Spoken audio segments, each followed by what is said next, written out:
Bonjour ou bonsoir, je me réjouis de partager à nouveau cet éclairage, cette approche que propose la méthode Yoga du cœur. Donc c'est une nouvelle petite séance dans laquelle je vais vous présenter les derniers ouvrages ou qui peuvent être d'un appui pratique pour les personnes intéressées.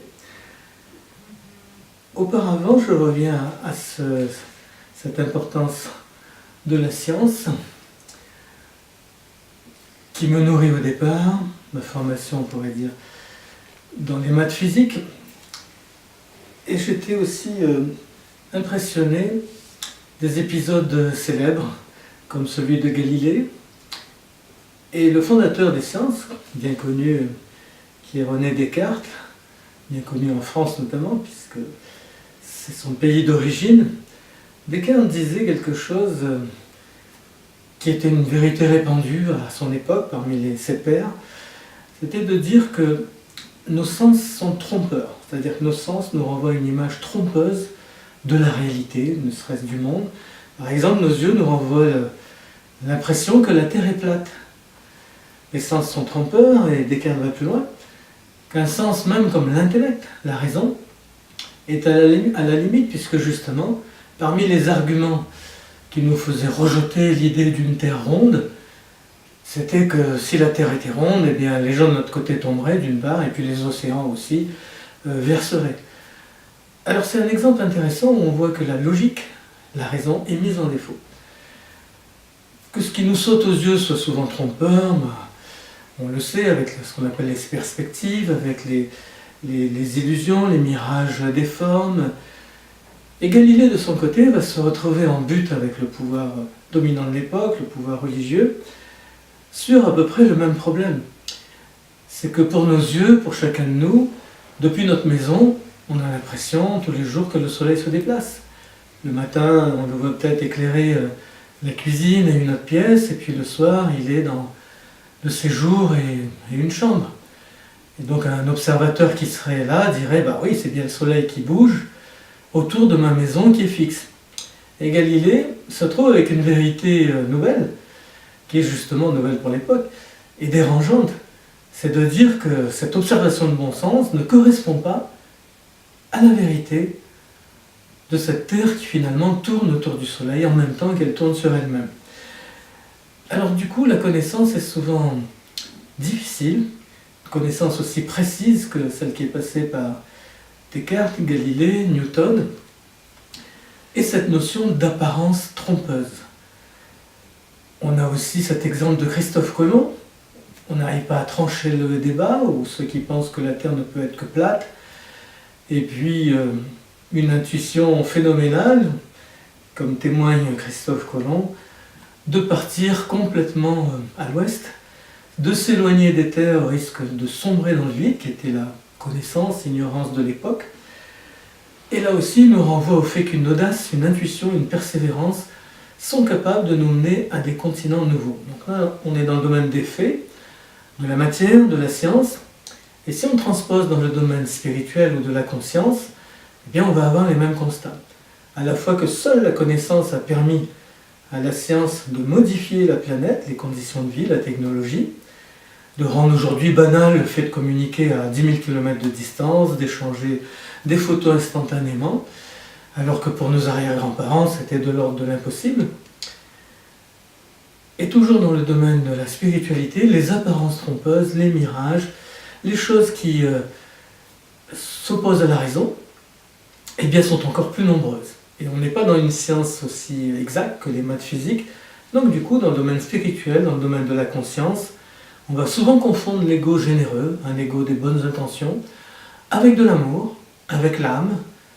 On va souvent confondre l'amour avec un mouvement émotionnel. On pourrait croire que c'est un don, mais ça peut être de la manipulation.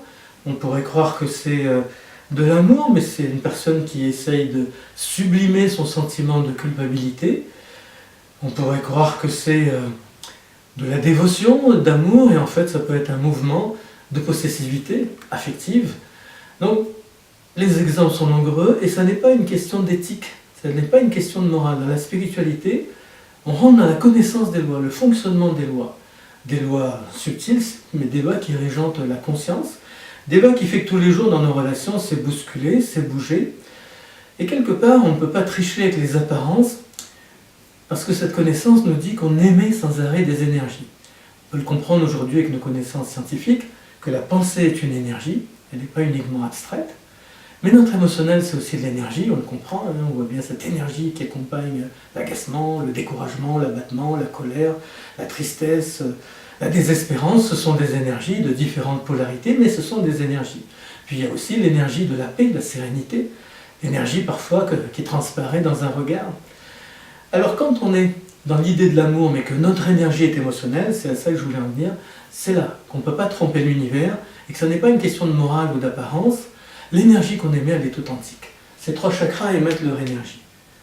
Et on pourrait dire que l'énergie la plus polluante, c'est celle-là, et presque aussi polluante, c'est ce mental qui tourne en rond, qui nous emporte dans des raisonnements souvent décalés de la réalité. Il y a une seule énergie qui est bienfaisante et dépolluante, pour prendre le parallèle avec les COP 21 et les COP 22, c'est quand on se place dans le cœur sur la flèche supérieure, c'est-à-dire le cœur éveillé, le cœur dynamisé.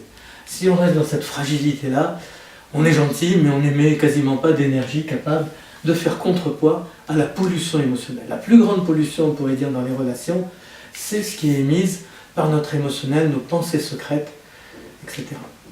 Alors cette connaissance, c'est le fondement du yoga du cœur. Dans cette méthode, il n'y a pas de religion, on n'utilise jamais le mot Dieu, on n'allume pas de bougie, il n'y a pas d'adoration, il n'y a pas eu de maître non plus avant moi, dont j'ai pris l'enseignement. C'est une interaction directement avec la vie, partagée avec mon épouse sur nombre d'années.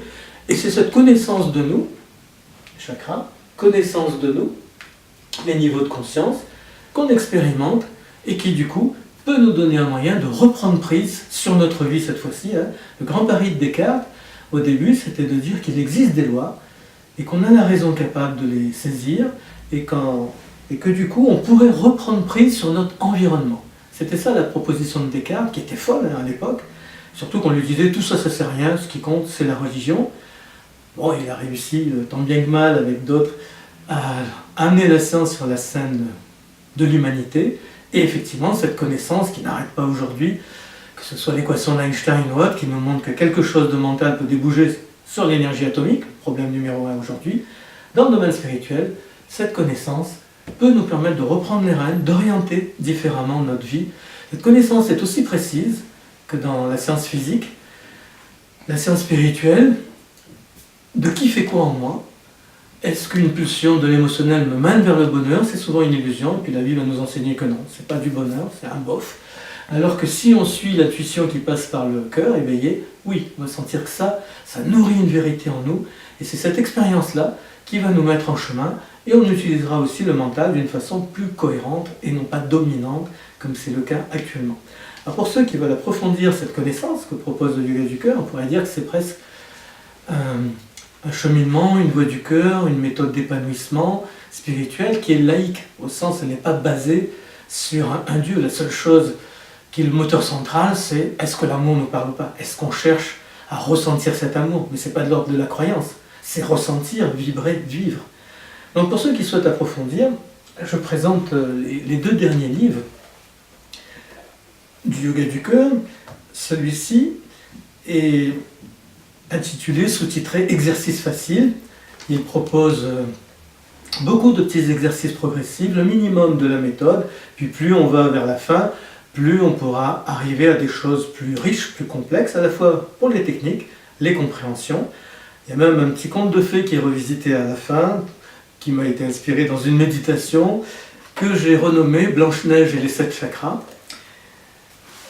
et que vous pourrez revoir ce conte de fées sous l'angle spirituel. Et le livre plus récent, qui est paru il y a quelques mois, c'est celui-ci, il s'appelle « Le yoga du cœur ». Tous se trouvent en librairie, bien sûr. Dans ce livre, j'ai mis l'accent sur 2 points particuliers. C'est le travail à l'intérieur du chakra du cœur, un dialogue qu'on peut installer entre ces 2 parties, et que je vais appeler les mantras prières, un dialogue puissant qui va prendre en étau cette partie-là, et qui sera capable de nous faire mobiliser les ressources les plus puissantes et idéales pour modifier notre vie. Et dans ce livre se trouve également une approche nouvelle sur le pardon, où ce mot va s'écrire en 2 mots, pardon, et puis on va le décliner, agir par don d'amour envers tout ce qui manque d'amour dans ma vie. C'est une approche beaucoup plus indirecte, ce n'est pas la notion il faut pardonner, qui relève du chakra ventral et qui est insupportable, qui ne donne rien, c'est plus une obligation morale ou esthétique. Ici, c'est trouver l'énergie d'agir par don d'amour envers nous-mêmes. Commencer envers 1001 choses de notre vie, notre corps souvent, quand on l'a forcé à X choses, quand on s'en est voulu. Du coup, il y aura une autre approche du pardon et en même temps beaucoup de cas très concrets, l'inceste, l'abus de pouvoir, la maltraitance, des cas très concrets de personnes qui ont suivi cette méthode et avec qui on a échangé, et la connaissance derrière, qui est en fait la clé. Pour arriver à pardonner, la connaissance qui est derrière peut nous amener au fait que oui, on comprend, et du coup, le pardon s'impose naturellement, il n'y a plus d'effort à faire. C'est un peu comme les quiproquos dans les familles, on est fâché, on ne sait pas pourquoi, puis un jour on apprend une raison qui nous émeut, et du coup ça efface les quiproquos, les dissensions, etc.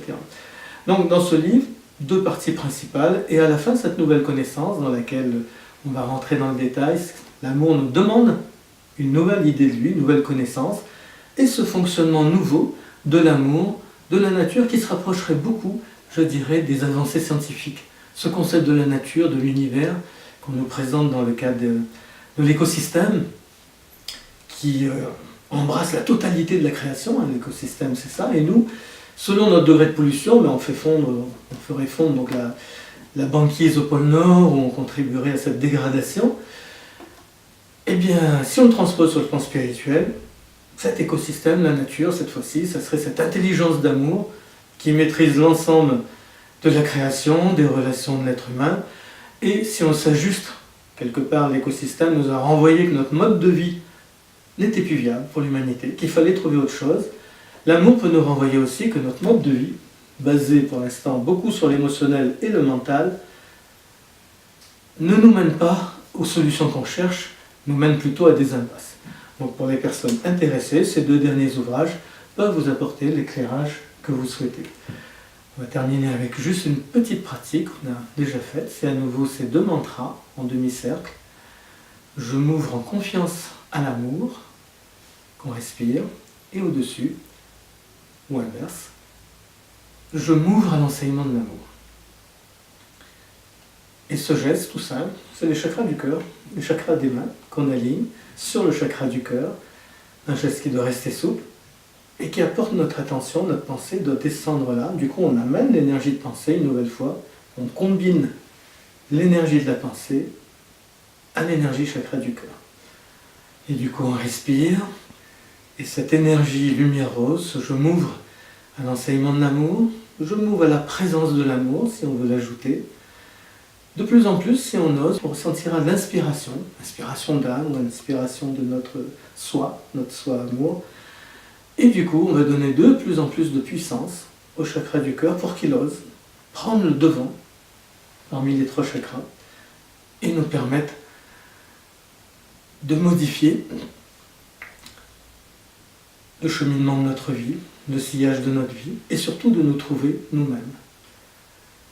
On respire dans ces mantras, on s'ouvre à cette affirmation, je m'ouvre à tout l'amour déjà présent en moi, je m'ouvre à tout ce qu'il y a de merveilleux en moi.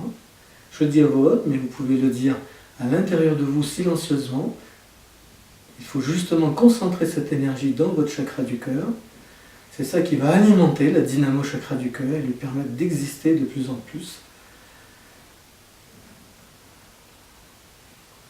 Et on peut ensuite ouvrir les mains, laisser tout ça s'exprimer, se laisser aussi au niveau des pieds accueillir des faisceaux de lumière rose comme s'ils viennent d'un immense amour qui est présent au cœur de la terre, qu'on ressent souvent comme un immense amour maternel idéal qui nous a fait parler de la terre-mère. Et la joie de se sentir en harmonie possible avec l'instant présent, avec soi-même, avec la vie, avec la vie sur terre. Merci.